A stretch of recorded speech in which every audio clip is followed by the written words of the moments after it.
एक विधवा औरत हजरत दाऊद अलैहिस्सलातु वस्सलाम के पास आई और कहने लगी, ऐ अल्लाह के नबी, क्या आपका रब इंसाफ करने वाला है या जालिम? हजरत दाऊद अलैहिस्सलातु वस्सलाम ने फरमाया, ऐ औरत, तुम्हें क्या हुआ है? अल्लाह ताला तो सरासर इंसाफ करने वाला है और वो जर्रा बराबर भी किसी पर जुल्म नहीं करता। फिर आपने उस औरत से उसकी बात की वजह पूछी। औरत रोने लगी और अपनी कहानी बताने लगी। ऐ अल्लाह के नबी, मैं एक गरीब विधवा हूँ। मेरी 3 छोटी बच्चियां हैं जिनका पेट पालने के लिए मैं सारा दिन सूत काटती हूँ। कल मैंने बड़ी मेहनत से सूत काटा और उसे एक लाल कपड़े में बांधा ताकि बाजार जाकर बेच सकूं और अपनी बच्चियों के लिए कुछ खाने का सामान ले आऊं। मैं जैसे ही घर से निकली, एक बड़ा परिंदा आया और वो लाल पोटली ये समझकर ले उड़ा कि शायद ये खाने की कोई चीज है। मैं बेबसी से उसे देखती रह गई। औरत अभी अपनी बात पूरी भी नहीं कर पाई थी कि इतने में दरवाजे पर दस्तक हुई। हजरत दाऊद अलैहिस्सलातु वस्सलाम ने दरवाजा खोलने की इजाजत दी। 10 व्यापारी अंदर आए और हर एक के हाथ में 100-100 दीनार थे। उन्होंने अर्ज किया, ऐ अल्लाह के नबी,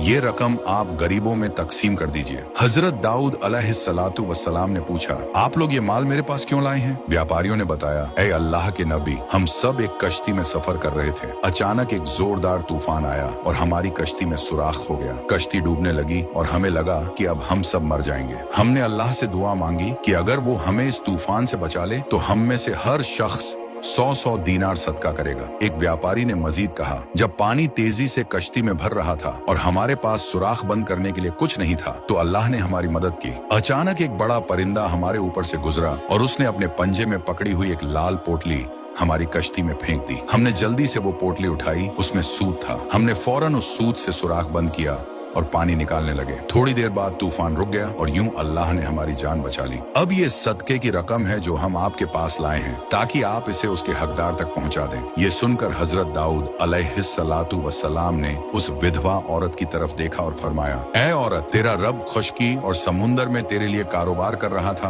और तू उसे जालिम कह रही थी। फिर आपने वो सारे दिनार उस खातून को दिए और फरमाया, जाओ, ये अपने और अपनी बच्चियों के लिए खर्च करो।